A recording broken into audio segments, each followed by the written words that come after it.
Welcome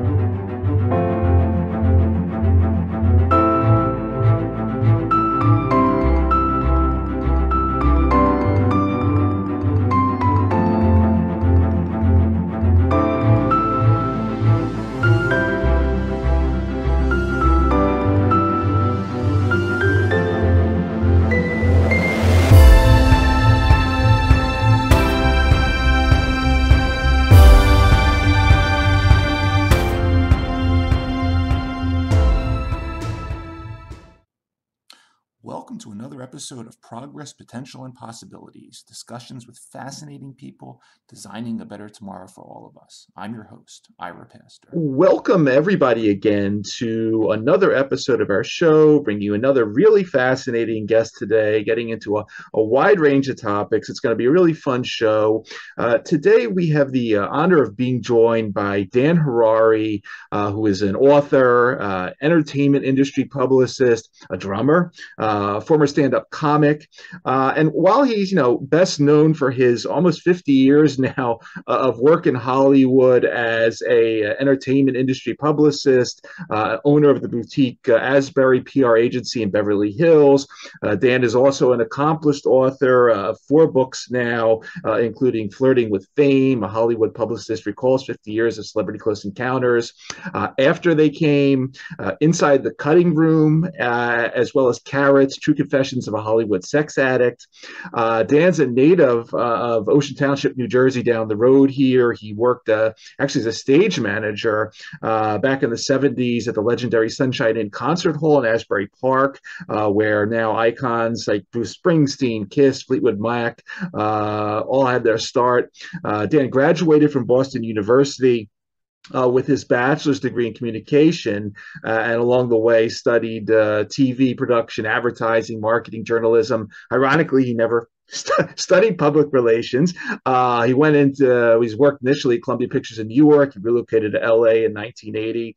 Interestingly, his first post in Hollywood was as an assistant at the American Film Institute, and then he landed, kind of a dream job for many of those guys, the in-house PR position with the Playboy Channel, where he handled all their PR and program information for TV, movie specials, including events held at the Playboy Mansion. While he was at Columbia Pictures, he worked closely with Brooke Shields on the Blue Lagoon, as well as being in charge of the PR for syndicated TV series, New Gidget, What's Happening Now, Real Ghostbusters. And he also spent time at 2 Hollywood entertainment PR agencies before he launched his own group in 1996, where he still specializes in representing clients and individuals across all areas of entertainment and leisure industries. We're honored to have him with us today. Dan Harary, welcome to our show. That was maybe the best synopsis of my life I've ever heard. I don't think I could have done that any better. Well, thanks for that, Dan. I appreciate it. And you've been on an amazing journey, and I've had a chance to watch several of your past interviews, and a lot of people want to jump in right away to sort of how you got from Asbury Park to Hollywood and how this amazing career. But I really want to start off at the real beginning, because I'm going to be mixing in a lot of themes. You've been on a roller coaster ride. I want to go through a little bit of this journey with you, the peaks and the troughs, and I think I just really want to start off how you started off in Carrots, a little bit talking about sort of the 3 weeks into your existence on this planet, where you talk a little bit about your mother, where, not all of us would have the situation where our birth mother has a nervous breakdown 3 weeks after we're born.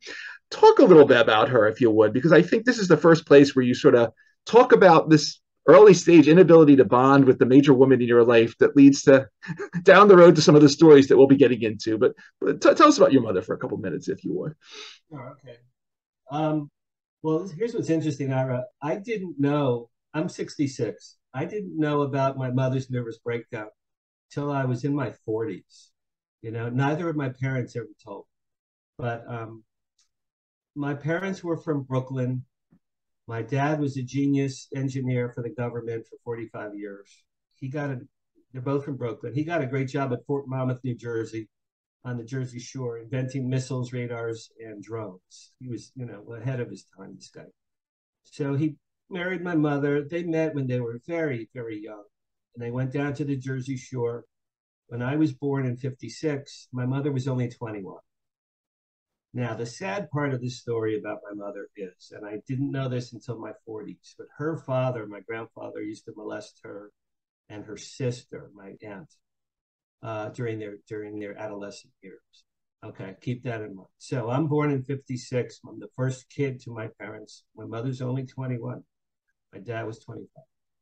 And a few weeks after I was born, my mother, now in retrospect, it had to be postpartum depression or something. But back in 56, I don't think there was a term. She started hallucinating. And a story my father told me, again, when I was in my 40s. He came home from work once, and there were two men from the FBI in my living room with my mother. And she said, someone's trying to kidnap my baby, me. I was just born. Someone's trying to kidnap my baby. So my dad goes, okay, clearly there's a problem here.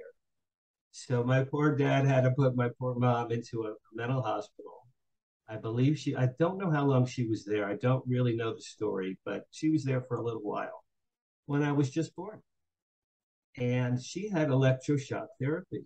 In the 50s, if you were depressed, there was no Prozac like I've been on for 25 years. My mother had electroshock therapy a number of times. So it's a sad story, but the big picture, like you said very well, most people bond with their mom when they're born. And a lot of people on the planet are breastfed. And I had no mommy there and no boobies to breastfeed. My two grandmothers took turns watching me for, it may have been 6 weeks. I'm really not sure. But again, when I was in my 40s, when I learned this, I was like, that's why I've always had a disconnect with women. Now, I've been with a lot of women. I'm straight. I've been with hundreds of women. But I've always had a problem really not so much falling in love, but bonding, trusting, really being intimate. So let's say use that word. I've always had a problem being intimate with women, even with my wife, who I was with for 11 years, because I think, like you said, when I was first born, there was a bond that got snipped, and unfortunately for me and my mother both, it affected both of us. Fast forward now, though, 15 years, and we'll go from a trough to a major peak, because I don't know too many 15-year-olds that had the ability to become the stage manager and lighting director at this major venue, the Sunshine in Rock concert venue, Asbury Park. You're hanging out with Bruce Springsteen, Fleetwood Mac, Kiss. You're 15 years old. Take us, I love the theme of sort of resilience and sort of these different experiences, and we'll go through a few more, but take us to 1972 and what it was like now for a 15-year-old kid to be managing the stages for the major rock and roll icons of our time. Okay. I have to go back to the age of 10, 1966. Okay. I was a classical pianist from the age of 7 to 10. I was very, very good. Both of my parents were gifted musicians, by the way. So I played piano from 7 to 10. When I was 10, in 1966, the Monkees came on TV. And I'm a little older than you, but the Monkees, I remember the Monkees. Yep, no. The Monkees to me were like the Beatles for people a little older than me. I was enthralled by the Monkees. They were everything I could ever fantasize about as far as rock and roll, freedom, long hair, exciting, funny. And I saw Mickey Dolenz on TV when I'm 10. And I said to I remember I turned, I said, Mom, Dad, I'm going to play the drums. And they said, yeah, no, that's not going to happen. I said, no, I'm going to play the drums because Mickey Dolenz plays the drums. So from 10 to 12, I hopped my parents for years, 2 years, to get me a drum set. And I also studied drums real hardcore. I had hardcore drum lessons from some major drum teachers. 12 comes, I'm 12 and a half. Pre-bar mitzvah, I got a beautiful drum set from my father for my pre-bar mitzvah. I still have it. It's a collector's item. So I was in bands from the age of 12 through grammar school, high school, and college. I was in bands. And I had long hair. Over the years, I had very long hair.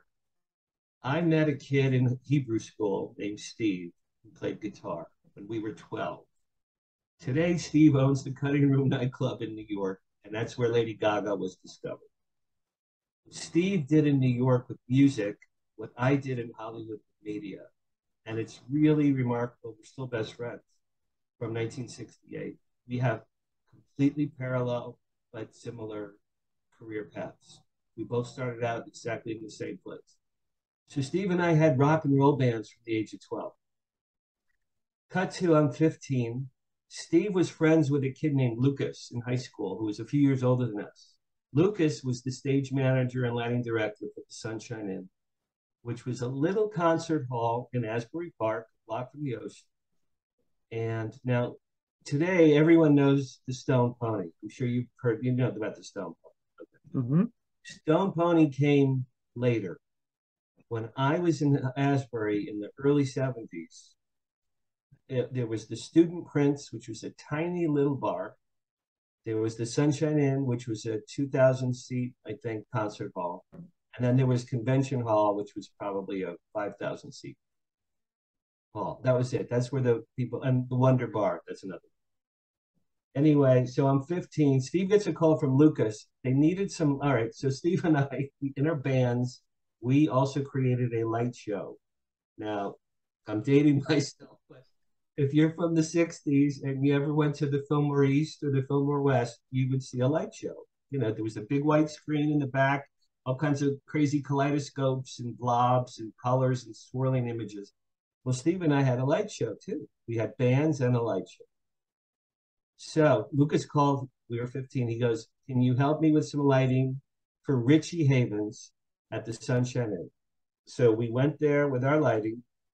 And Steve and I, we were 15. Lucas was almost 18, so he was older.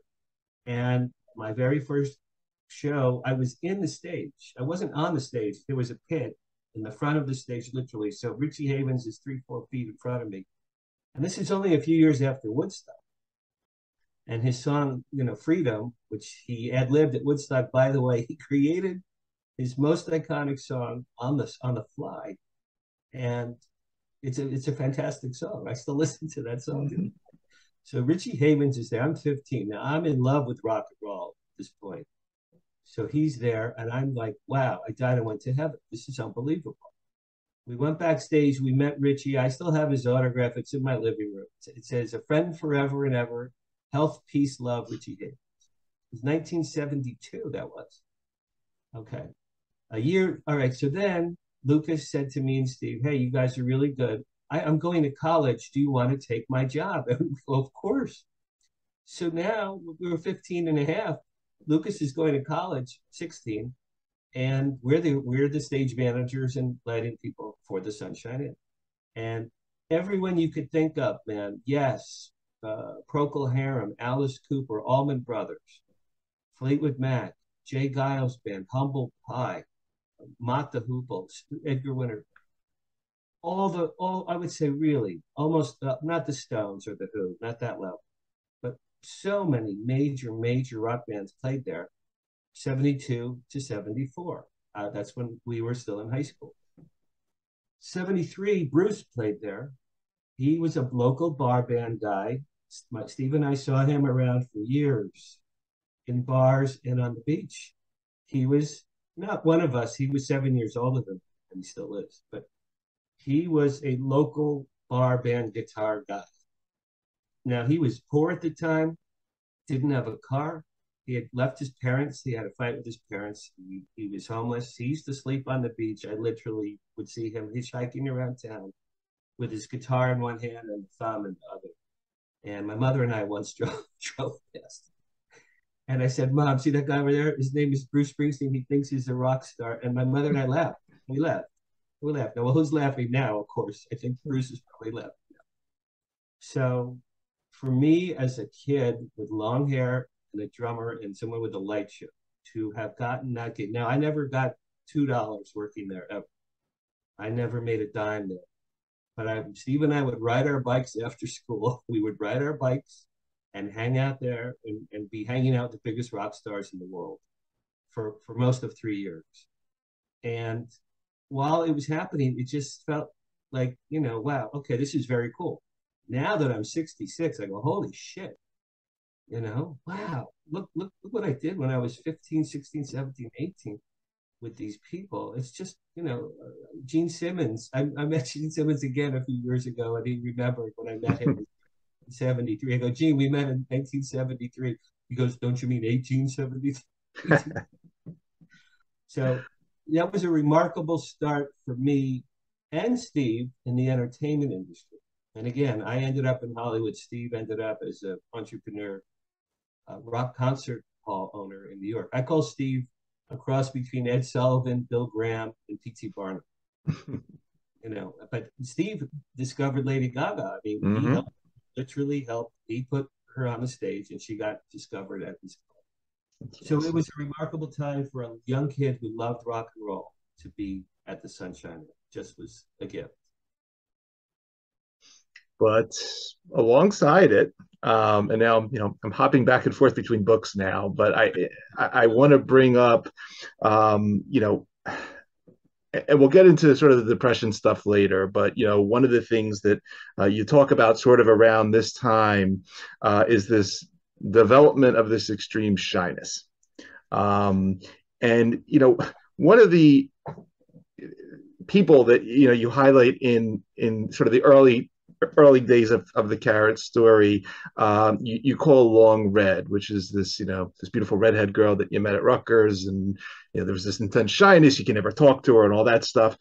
However, I don't want to talk about I don't want to talk about Long. Well, you can talk about Long Red if you want, but I think there's a more interesting episode in there that I'd like you to talk about if you're okay with it, and that's what I'll call the Claudia episode, because this is something that I think in reading it, I think all of us guys have experienced this situation once. I mean, it's enough to kill you if you don't recover from it. Namely, potentially hooking up with a dominant female, a failure of a condom, and then situational erectile dysfunction brought on by the nervousness of the whole thing. All of us guys have been there at some point. And I don't know. I think the intense shyness story behind the Claudia episode is even more intense than Long Red. But talk about one of these, or both of them, if you want to. Okay. I'm so flattered that you read Carrots. I mean, it blows my mind.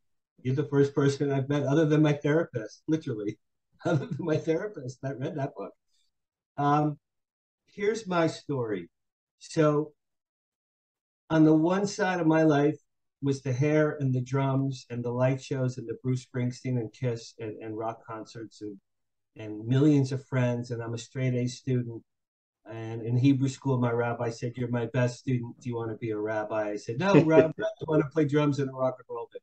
So on one tier of my life, everything was going perfectly well. Concurrently,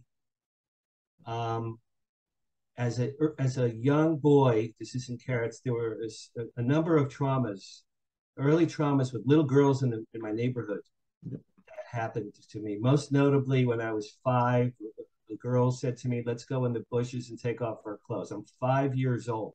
She was 6. She takes off her clothes. I have no idea why.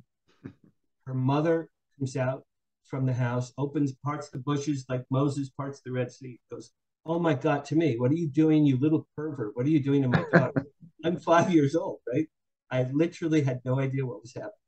She grabs him by the ear, pulls me to my mother's house, a couple houses down, and starts yelling and screaming. That's one example. So I had a lot of early childhood traumas with little girls. That's one thing. Plus, my mother and I had the disconnect at birth that we talked about. That's Right. one. Now, I developed clinical medical depression probably around 15. Okay. And I didn't know I had depression until I was 40, which is in the book, and this Yep. is true. So I had severe clinical depression for 25 years of my life. The depression plus the traumas plus the mom thing all affected me in the sexuality area, and most notably with real girls in real life, I would say. Now, here's what happened. When I started masturbating, early teens, my friends and I, we would steal Playboy magazines from the drugstore. Okay, now I'm not the only guy in history that ever did that. Of course. But for me, what happened, which was odd, and I'm still working on this, is to me, sexuality with pretty girls was masturbating, looking at Playboy magazines. Concurrently, while I'm in bands, there were girls all over me for years that liked me. And I was thinking, she's very pretty, she's super nice, she's my friend. I friended girls, girls who wanted to sleep with me. I was putting them in friend zone. Why? Because I was so shy about the idea of having sex with a real girl that I knew in real life. I was like, she's beautiful, big boobs. Why would she want to be with me? Yeah, why would she be with me? And these are girls who were waiting for me to ask them out on dates. Okay, so now cut to long red. My freshman year of college, I went to Rutgers the 1 year, and then I switched to Boston University. My freshman year, the first night I'm there, there's a dance. And this girl with extremely long red hair down to her waist was there. Now, not that she was beautiful. She really wasn't beautiful. But there was something about her. The second I saw her, Ira, I went into like a fantasy daze almost. I almost left my body. It almost felt like otherworldly that I knew her. My joke is that I felt like I knew her from a past life. And I felt the second I saw her, I'm like, there's something here between us. For the whole year of my freshman year, I saw her countless times. I never, ever once spoke to her. I couldn't do it. She knew I was smitten with her. She told some of my friends, why doesn't he come talk to me? And they said, he's too shy to talk to me. And so I never met her. Cut to a few years ago, I found her on Facebook, believe it or not. We actually did have one phone conversation. And she goes, why didn't you just ask me out? I would have gone out with you. And I said, I'm sorry. I was too shy. I was too shy. Couldn't do it. I was too shy. The Claudia story was a couple years later, a girl I met at a bar. Now I was a virgin till 21, which for me in my era with my friends, boy, they were all getting laid at 16. 21, I was talking about a late. I met this girl, Claudia, at a bar. She gave me her number. I went out with her a few days later. We went to a party. At the party, we got very drunk. We had a lot of beers, right? Then she goes, you want to get high? I said, sure. So we smoked pot. Then we went back to her house. Her parents were in the den watching TV. She brings me in. I'm drunk. I'm high. And she goes, Mom, Dad, this is my friend Danny. I'm like, hello. So I meet the parents, right? And then the dad goes, you want to watch TV? And Claudia goes, Mom, Dad, why don't you go upstairs and, leave me and Danny alone? So they said, really? Okay. So they left. And the second they left, Ira, she goes, I'm so horny. I'm so horny. Fuck me. Fuck me. I need you to fuck me. I'm so horny. I'm so horny. Fuck me. Now, I was a virgin. I'd never been with a naked girl in my life. I was drunk. I'm stoned. And her parents are upstairs. Okay. Mm-hmm. Talk about a little pressure there. Yep. So she takes off her clothes and she's telling me, and I don't want to be graphic, but she's telling me, do this, do that. Sex acts I had never even heard of. This is pre-porn, man. Yep. In my era, there was no porn on the internet. You had to sneak into Deep Throat in the movie theater, which I did later. But there were no instructional videos for sex in those days. My friend Steve gave me a condom. I had one condom in my pants. So I knew, put the condom.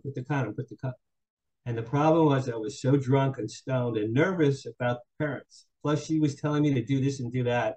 Now, do this now, do this now. I could not get the condom on myself. I couldn't do it. it was like putting a condom on a limp piece of spaghetti, you know. Yep. And then she goes, "What's wrong with you? What happened with you? What are you doing? You know, are you a virgin? God damn it, my luck, you're a virgin."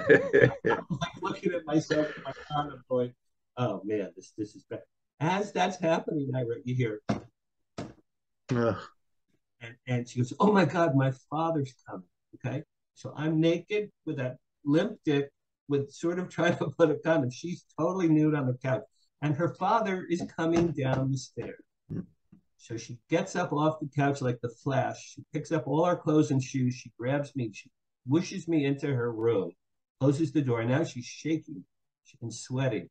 "Oh my God, my father, he'll kill us. He'll kill us. He'll kill us." And I'm like, "Your father's going to kill us? Holy shit. I don't want your father to kill me." So I took my clothes. I jumped out of her window.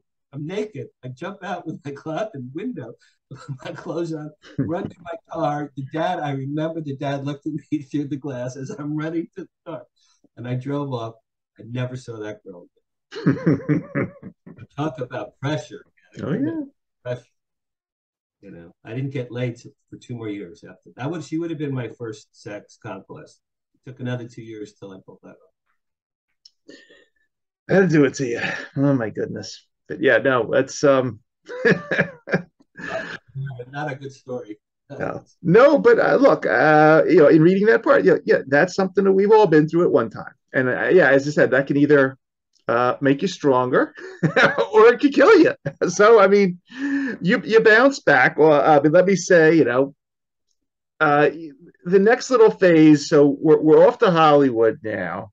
You get this sort of the dream job with the Playboy group, that I guess any single guy would want. But then in the middle of this process, and there's the story that you start off the book with, in the sense, you talk to this, you're around all these models and beautiful women. You talk to a spiritual advisor at some point when you're back in New Jersey on the boardwalk, who basically says something's going to go wrong with every woman you meet in the foreseeable future. And this is sort of where this carrots term comes from. Sort of, you define it as highly desirable women, as you're just saying, a bit outside your reach, but with that, whether it's nervousness or shyness, always kept a little bit beyond your reach. Talk a little bit about this part, because here you go again. We're on the roller coaster again. You're going up to the peak of this amazing job at Playboy, and then you're learning stuff about yourself, and you get married along the way. So sort of balance this one out for us, if you would. This is an interesting time period.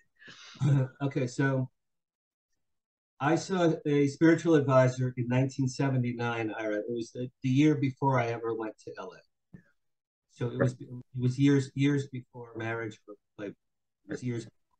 It was post college, pre LA, and I walked in, and I'd never been to a gypsy fortune teller. Basically, she was a gypsy on the boardwalk.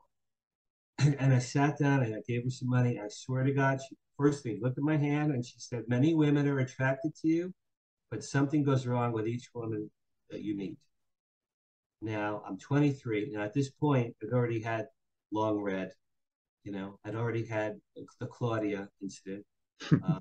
I'd had the traumas from grade school, and the shyness in high school, and my disconnect with my mother. So I was 23. I'm like, wow, that's really profound that she said that to me. How could she have known that? Okay, that's that story. In 80, a year later, I moved to LA.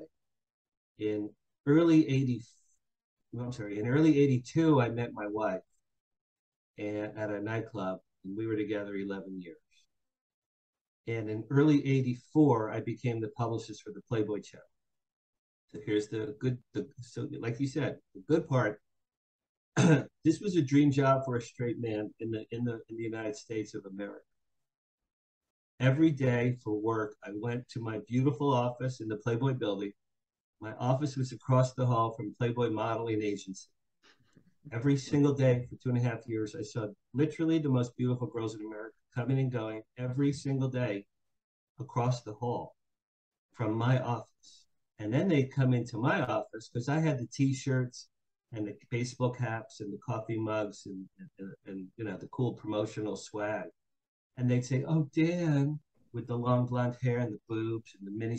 "Oh, can I get a T-shirt? Can I get some coffee mugs?" And I would go, We're the prettiest girls you could ever imagine. That's the best part. The sad part was my wife developed so many medical problems during our 11 years together. I think she invented chronic fatigue syndrome. She, we found a doctor in LA and he said, "Have you heard of chronic fatigue syndrome?" This is in 1985. And we said, "No." And he looked at her and he goes, "You're the poster child for this new disease." So she was ill for years. Okay, so here's my life. I go to Playboy 9 to 6 with the most beautiful girls in the world. I'm doing nude photo shoots with the most beautiful girls in the world. Then I come home to my wife. She's sick in bed. She has IVs in her arm. Her mother and her grandmother are taking turns feeding her soup. Okay, that's the dichotomy of my life. Afternoon, beautiful naked girls. Real life wife, sick, very ill, no sex. Taking her to doctors, emergency rooms, ambulances. That was my life. So talk about carrots. Yeah. Think about carrots. I'm married, but taking care of a sick woman and with the prettiest girls in the world. So carrots, right? My life, and certainly in that era, talk about a carrot on a stick. They're right there. They're in my world. Many women are attracted to you, but something goes wrong with each one you meet. I lived carrots for years. That was really hardcore. I don't know anyone else Yeah. went through that. That was not easy. That was not easy. But that was that era. And, you know, you have kids, you get divorced, and then 36 to 56 happens. And this is where sort of the carrot quest morphs into true sexual addiction. And, you find this in the book, your devolution into a ravenous sex addict for 20 years, during which you would spend hundreds of thousands of dollars on pay-for-play sex. Dan, it's interesting. I've had, I do a lot of episodes on. So I come out of the pharmaceutical industry, and I've had people on the show talking about addiction and sort of different types of addiction with opioids, benzos, and all that stuff. And it's been pointed out to me that just sex addiction in general, based on, it's more like a shotgun in the brain as opposed to some heroin or some cocaine or whatever. It's different. It's a tough one compared to anything that these sort of neuropharmacologists ever run into. Talk about what sex addiction meant, just from your perspective. Was that you had to be with many different women? Was it that you had to have sex 10 times a day? What exactly was it that sort of manifested at 36 that spanned these 20 years of your struggle? Sure, sure. When I met my wife, I was 25. I had only had sex with a few girls before her. Um, Several of the few times was a one night stand. One girlfriend I had for like maybe 4 months in New York. But when I was 25, met my wife, and we were in love. We were in love for a while, and we had nice sex the first few years. So I truly was in love with her. So that was very nice and all that. By the time I'm 36, we've been together 11 years. She had so many medical problems: back surgery, knee surgery, her gallbladder exploded. The things that she and I went through were very difficult, very, very. We did have 2 kids. I thank God every day that my kids are on the planet Earth. That was a gift. That they were a gift, especially my daughter. We're very close. So at the end of my marriage, my wife finally was starting to feel better health-wise. She said, "You know what, Dan? Let's get divorced. You can see the kids whenever you want." She goes, "You and I fell out of love a long time ago." She goes, "Dan, you need to be with women. You need to have sex with women." My wife told me this, literally, Byron. And I cried. I cried. And I said, "Thank you." I actually was sobbing. And I said, "Thank you." Because I never would have got divorced. I saw what divorce did to my parents and how much pain that caused them. And I was going to stay married in a dead marriage until I died. I was never going to get divorced. She gave me the key to the jail cell door. My wife told me I need to be with other women. Imagine that. So that's pretty nice. And I cried and I hugged her. So from 30, now I'm 36. The last 3 years of my wife and I together, we only had sex a few times because she was in and out of hospitals. She was major back surgery. She was in a hospital for months. So when I'm 36, now I'm very horny.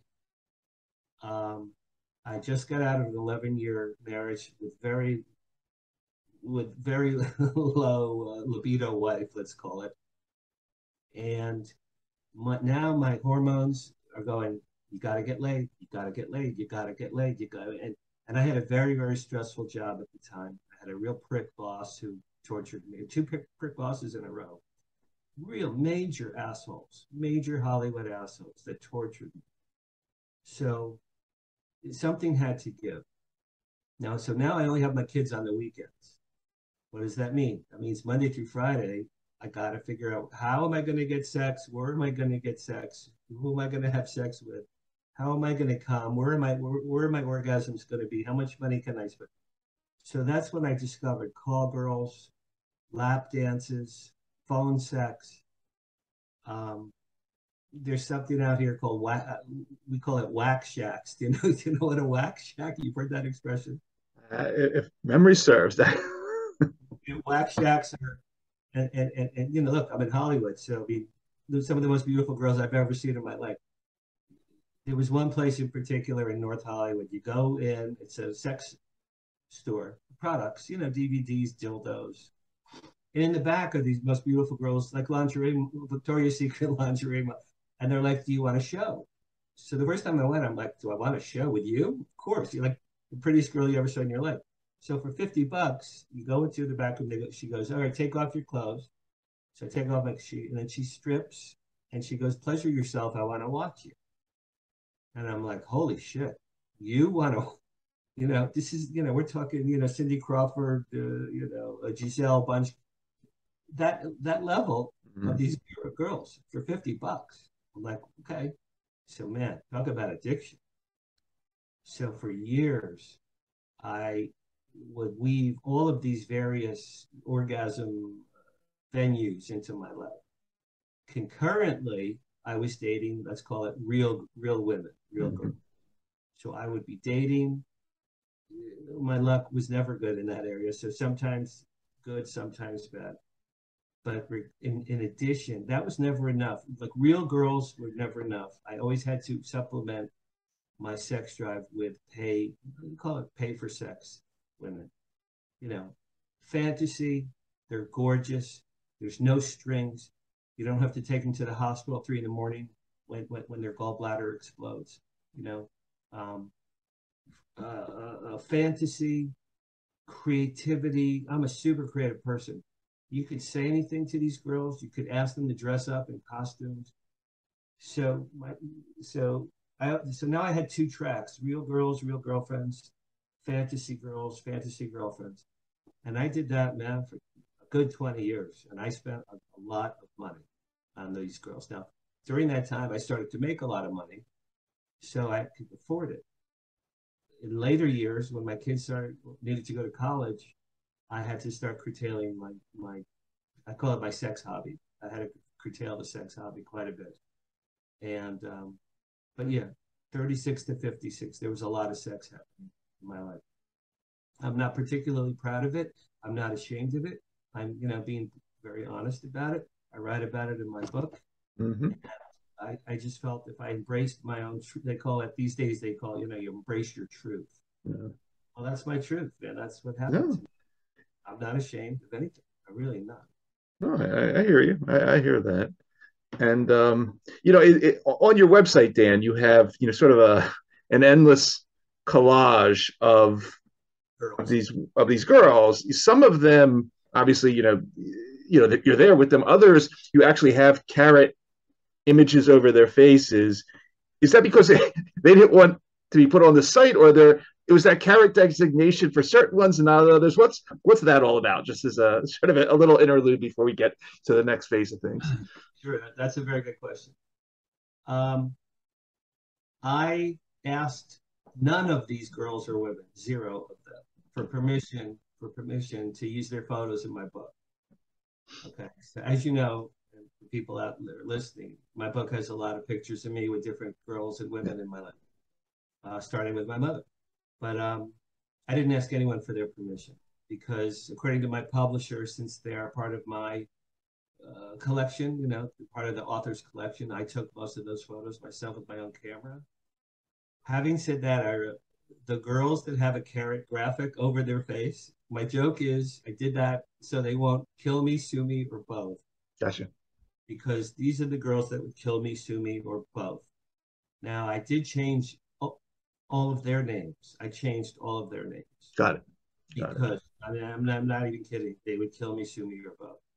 So any girl that has a carrot would be angry at me at a level that would be hard to describe, because I'm talking about the breast sizes and how they suck cock and how many orgasms they have and how they masturbate. So they would kill me. The ones that don't have the carrots wouldn't kill me or sue me, like my SQ. Got it. That's how I decided. Got it. All right. Fair enough. Dan, of the different reviewer, the testimonials on the book, one of them basically refers to the Carrots book as sort of a blend. If you took Howard Stern's Private Parts, you mixed up Woody Allen's Play It Again, Sam, and then threw in Portnoy's Complaint, which I think is a great sort of assessment. That's by Dr. Ava Cattell, one of the a world leading thought leader in this whole area of human sexuality. You have some other clinicians on there as well. Talk about what happened next. What happens at 56, sort of in your the next couple of years, your journey sort of out of this, call it a abyss you're in, because it was pleasurable, but at the same point, there's I guess you came to a limit here that as it says, you evolved back per the book into a calm, peaceful man that's sitting in front of us today. Talk about those few years, if you would. Okay, sure. Around, I don't know exactly well, I'll tell you the year. I know exactly. In the year 2008, my son was in college. My daughter entered college. My son was 2 years older, so he's in college. My daughter is entering college. Barack Obama is elected. The economy tanks. Mm-hmm. And at the very tail end of 2008, I went from $500,000 a year income to $120,000 a year income, literally overnight. Okay, while my two kids are in college, right? While I'm spending, hundreds of thousands on dominatrixes and call girls and three ways and four ways with beautiful, beautiful call girls in my house. I was like, holy fuck, how am I going to get my kids through college, support my business and myself? I had to downsize. I had to sell my Mercedes. I had to get a much smaller apartment. I had to cash out savings. I sold a life insurance policy. I was fucked, if I can say that. My income changed dramatically with two kids in college. So I'm like, okay, what's going to go? Well, the first thing that's going to go is Zoe, my dominatrix. I mean, she's going to go. Bye-bye. I can't afford you anymore. You're the most beautiful woman I ever had sex with. Bye-bye. Sorry. That's one thing. And that'll certainly put a ding in your libido too, man. When you're struggling to survive financially, you're not particularly horny. You're like working your ass off to get your clients. So, okay, that's that. And then cut to 2012. My daughter graduates college 2012. I got her through, man. I borrowed money from my parents. I borrowed money from my best friend. I said to myself, I will do whatever it takes on this earth. I will do whatever it takes on this earth to get my daughter through college. I'll sell myself on the street. There's nothing I won't do to get my daughter through college. I vowed to myself. 2012, she graduates. She moves back in with me. Okay, now I've been a raging sex addict for all those years. Now my daughter, who is now 22, okay, at that time, now she's 32. But when she was 22, living with me, Well, I'm not about to have call girls, strippers, and dominatrix coming to my house 5 times a week. My daughter's in the next room. Right. So between the money's change and my daughter moving back in with me, also during that era, I found a sex therapist who told me I was a sex addict. And I said, really? I've been a sex addict, my whole life. And I swear to God, when she told me you're a sex addict, I said to her, really? Because I didn't know. I did not know I fit that term. I really didn't know. She told me to go to SAA. Sorry. Sorry. She told me about SAA, Sex Addicts Anonymous, and told me I should go there. So in 2009 is when I started going there. And that blew my mind. Not only was I not alone with my addictions, I was the least troubled. There were people in my group, they lost their homes, they lost their wives, they lost their kids, they lost their jobs, they lost their life savings, they were arrested, they've been in and out of jail. Um, they would have sex with hookers in their cars on the sidewalk and not use condoms just to see if they would get an STD, like Russian roulette. One guy used to jerk off in a tree looking at his next door neighbor in a tree, and he got arrested. Can you imagine you're jerking off in a tree looking at your neighbor and you get arrested? Is that embarrassing? Talk about embarrassing. That's embarrassing. I would say so. So when I went to SAA, I was like, holy shit, this is a real thing. Mostly men, a few women here and there were there, which I was very impressed that women had the balls to go, really. A couple of women would have the balls to share. But these men, there were times when we would cry. One guy said he was he literally went to a hotel to kill himself. He drank a bottle, he took pills, and he was going to die. And his daughter called and said, Dad, how are you? I miss you. I love you. And after the daughter called, I think he called 911 and went to the hospital, and he saved his own life. People were crying. Grown men were crying at that story.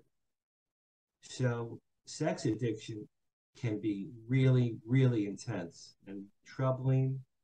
For me personally, again, I'm not ashamed of it. It's a need that I had. I spent a lot of money on it, which I wish I had now, to be honest. But these guys lost, because they could never see their children again. They were in jail. They lost their jobs. They had to sell their homes. The only thing I ever heard with my addiction was my wallet. That's how I look at it. Mine was a financial thing. So I went to SAA for years. And between that, my daughter living with me, the change in my income, and now I'm 66. My sex drive is, I call it a -2 now. It's about between a -2 and a 1. It's not the 12 that it was for so many years. So that's how I call it the Energizer donkey retires. That's what I call my job now, But I had a lot of sex, and I paid a lot of money, and I would with some extremely beautiful girls. And I got to tell you, the song "A Pretty Girl is Like a Melody." Mm-hmm. That's true, man. A pretty girl is like a melody. So that's where I'm at now. Really, really interesting story, Dan. I mean, it's been a roller coaster, but it's once again coming back to this theme of resilience and bouncing back. You clearly have come through a lot of this, for the better nowadays. And what if you don't mind me asking, what are the things along the way that as we touched on shyness and depression and non-bonding with your mother and all this stuff, in there is also, you briefly mentioned that you thought one also part of this was a potential sprinkling of some curse from a past life. You mind saying what you think that connection is all about? I mean, I'm all about the metaphysical as well, but I'd love to hear what you did wrong previously in that life that shackled you a bit here with this stuff. Well, I believe. Listen, I've been studying aliens and UFOs for 25 years, and by the way, that's real. That's real. They are real. It's real. A lot of that is real. It's not Bubbenleitzers. They helped Moses get through they parted the Red Sea for Moses. It's in the Bible. That's a whole thing. So I believe in that. I believe in past lives. I believe in reincarnation. There's a lot of spiritual, esoteric things I've studied decades that I believe. When the lady told me in 1979, many women are attracted to you, but something's wrong goes wrong with everyone you meet. That's the first time I'm like, how could she know that? Really, how could she? She could have said, you're a drummer, or you're a musician, or you're going to go to Hollywood, or you're going to meet every movie star in the world. She could have said things like that, which happened. The first thing she said, many women are attracted, something goes wrong with each. So right off the cuff, I'm like, okay, there's something here. So many of my encounters with women have been odd, unusual, peculiar, bizarre. Most recently in June, this year, June, I met a beautiful actress at a monster convention. Beautiful girl. The second we met, we had chemistry. The second we went out twice in July. The most romantic dates I've ever had with anyone. The next week, her dad gets COVID, and she has a nervous breakdown. And 2 weeks after that, she gets COVID, and she's in a hospital for 6 weeks. Okay, I have not seen her since. I can't even get her on the phone now. Okay, that's one example. A girl from work in the 90s, she said, let's go out on a date. I said, sure. The day of the afternoon of the date, she walked into a glass wall at her job and broke her nose. That day, broke her nose. She called me. She goes, I've never in my life had an accident or broken anything in my life. I just broke my nose. I walked into a glass door.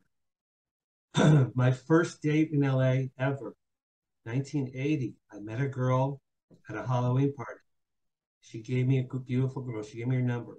I went to have a date with her the next week. I get to her door. This is in my book. There's a note on the door. Dear Danny, I'm so sorry. My best friend was in a car accident. I can't have a date with you. I never saw her again. She never phone ever again. These are a few off the top of my head. Gotcha. Hundreds and hundreds of times, Ira, weird, odd, peculiar, strange, unusual things have happened when I have pursued girls or women that I'm interested in. Parallel to that, I've been to many fortune tellers, psychics. I've been to many psychics, fortune tellers, psychics, two shamans, two women shamans that are very well known in LA, hypnotists, a number of people during my recovery years, I'd say. And two of one, they all said, Dan, there's something about your past. There's a lot of dark energy in your past. I've had psychics tell me that I was a murderer of women in a past life. I murdered women. I murdered my mother. I committed suicide. In 2010, a gypsy fortune teller in Hollywood said, you have the ability to attract love with women, but you don't have the ability to keep it. That was the bookend to what the first psychic told me 40 years earlier, 30 years earlier. So there, and my therapist now, who's reading tarot, she said, Dan, if there is such a thing as a past life curse, you have one. So I know it's funny and weird and strange, and there's no way to prove it until I'm dead. And I ask God, why the fuck did you curse me, man? Really? Well, what did I do? Was I Hitler? Who was I in the past life?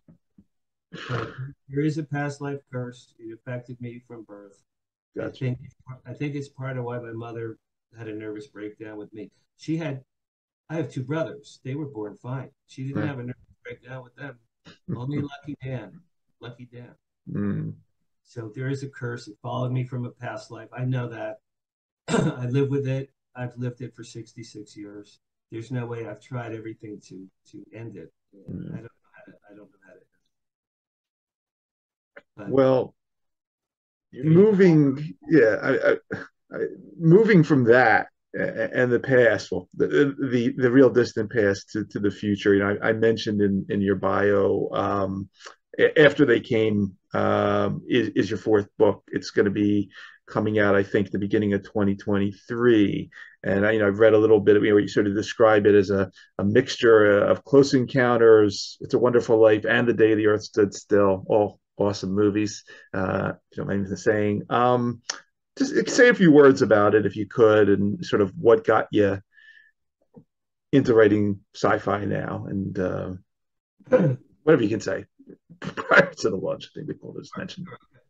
All right. So yeah. So my first book, Flirting with Fame, is about my history, my career, and all the celebrities I've met or worked with. The Carrot's book is this my sex addiction and my life and bizarre life that I've led with women. Those two were long in my head. They were long in my head, both of those books. In 2007, I was at a bookstore in LA and I saw a shelf that had UFO and alien books and all this. And I'm like, wow, there are books about aliens and UFOs? 2000s, I had no idea. I just really didn't know. So I started reading those and thinking, wow, this is absolutely fascinating. Just fascinating. I joined MUFON, Mutual UFO Network. They have meetings now it's called UPARS, but MUFON, they have meetings every month in LA, and they have people who study UFOs speak. So I've been going to that for years and years and years. Fascinating, fascinating, fascinating. Okay, so that was just my interest. 2017, my father passed away, and I was very close to him. He was my hero. And when he died, it hurt me deeply. So one day after my dad died, the same week, I'm at a deli in LA. I'm at a deli, about to eat a sandwich. And I remembered an incident when I was 12 with my dad that I had completely forgotten about. I believe he had picked me up from Hebrew school, driving me home, probably 4:30 in the afternoon, suburban New Jersey. We're driving home, and an enormous UFO came overhead my dad's car over my neighborhood where I lived. And it was I remember, it was a silver V, like the letter V, enormous in the sky. And it hovered over our car and then slowly over the neighborhood.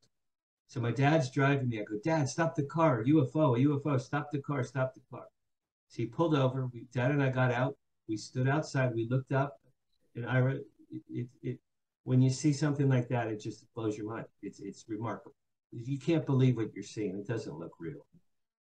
So I go, Dad, a UFO, a UFO. My dad said no words, no expression on his face. He said no words. Okay. We got back in the car, went home. I called the newspaper, the Asbury Park Press newspaper. I go, my name is Danny. I just saw a UFO. I just saw you. I was 12 years old. And the lady goes, young man, we're getting a lot of phone calls about that right now. I gotta go. I can't talk to you. I gotta go. Okay, so what I saw really happened because the lady on the phone confirmed it. Nothing ever ran in the newspaper. And all right, so I forgot about that until the week after my father died, 2017. So I'm eating lunch at a deli, and I said, holy shit, I just remembered that moment when Dad and I saw a UFO. Then it occurred to me. My dad worked for the U.S. Department of the Army, 45 years. He literally invented missiles, radars, and drones. He sent things that went to the moon in the early 60s, long before men walked on the moon. He sent things to the moon. My dad was a genius. And everything he invented, I call it things that fly and spy. He used to say, I'd say, Dad, what do you do for a living? And he would say, I helped America win the Cold War. That's what he would say. He never discussed his work with me or my brothers or my mother. He was top secret. So he never could talk about any of those things. My dad dies. I'm at a deli. I remember the UFO. And then I recall the look on my dad's face when he saw that. And I swear to you, he knew what it was. I swear to God. I had a gut feeling. I'm like, holy shit, my dad knew what that was. He had no look on his face, no expression. He didn't say, wow, I can't believe it. Holy shit, that's so cool. He just looked at it like it was part of his job, like he knew what it was. So I'm at the deli on the paper placement. I asked for a pen and I start writing, Dad, UFO. Dad knew what UFOs were. Yeah, you know, Dad probably was part of the alien UFO stuff. And then the three letters popped into my head, ATC. I just wrote down ATC, and I'm like, what is that? What is that? And then I realized it was after they came. This was all, I mean, this is talk about divine intervention. So after they came, my dad knew what UFOs were. Holy shit. I should write a book about my dad and aliens and UFOs and call it After They Came. That was the birth of that book. Gotcha. It took me about a year to write it. It comes out March 10th next year from Genius Publishing, and it's dedicated to my father. And that's the book that I'm really proud of. It's all pure science fiction based on the premise is that my dad was an alien, a UFO investigator. It's fiction. All the characters are fiction, but all the characters are based on people that I really know. And Awesome. People who have read it said it's remarkable. It should be a movie. And next year I'm going to try to get an agent to maybe help me pitch it as a movie. But that's the book. That's my real book. These other memoirs just came out like diarrhea, you know. All I had to do was, okay, what did I do in 1975? Okay, yeah, 75. What did I do in 76? This one, man, I had on my dining room table index cards of plot points and research, and my dad and my mom and my brothers and my kids and my UFO studies. And it took me a year. It was a puzzle. But I'm really proud of After They Came. That's my book. I look forward to it. I really do.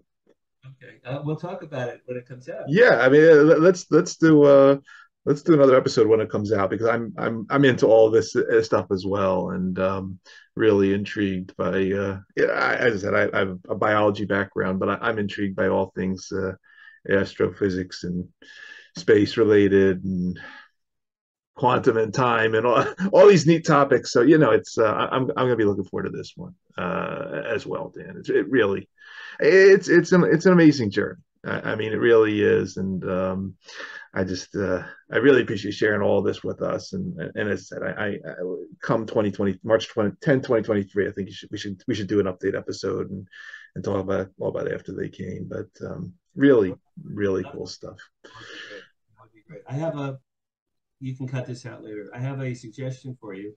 Sure. My best friend just wrote a book, just came out this week, called Time Lock. Time Lock, one word. His dad, Howard Burke, used to write Columbo and Mission Impossible. Friend Peter is my age, and he's a publicist, but they wrote a book together. His dad passed away a few years ago. The premise is, it's science fiction. The premise is, this is fascinating. It just came out this week. You might want to have my friend Peter Burke on. I'll check it out. Premise is, let's say you commit murder and you go to jail and you're sentenced for you're sentenced to 50 years in jail, okay? Instead of spending 50 real years in jail, this book, the premise is you go to jail, they should give you an injection, and overnight you're now 50 years older, and then you're released. I think it's fascinating. And I know my friend Peter you'd love Peter. You and him would, I could send you info after we. Yeah, definitely. Let's do that. That has a little Clockwork Orange air to it. So yeah, one of my favorite films. So yeah, definitely that. I love that theme as well. Yeah. He's like this with the eyes. It still creeps me out to this day. Yeah. Anyway, for everybody, again, coming back to Dan, for everybody that is going to be listening to this particular episode of the show across the various podcast networks or watching on our YouTube channel, again, you've been spending time with Dan Harary. Check out his books, Flirting with Fame, Inside the Cutting Room, Carrots, True Confessions of a Hollywood Sex Addict. Be on the lookout in 2023, March 10th, for After They Came. If you're interested in his PR skills, check out Asbury PR Agency, but also his direct website, danharary.com. We'll put that in the bio to the show. Dan, I just want to really thank you for taking the time out of your schedule to come and talk to us about all these fascinating topics. It was a really great time, and I really thank you. Thank you, man. You're the only person that blended my multiple books together. So it was fascinating how we went from flirting to carrots to flirting to carrots. That was really cool. Yeah. My website is danharariauthor.com. danharariauthor.com. And we'll put the link in the bio. Can you put a link in to carrots on Amazon? Absolutely. Yeah, we'll link to it all. We'll link to it all in the bio. Perfect. All right, Good seeing you, Dan.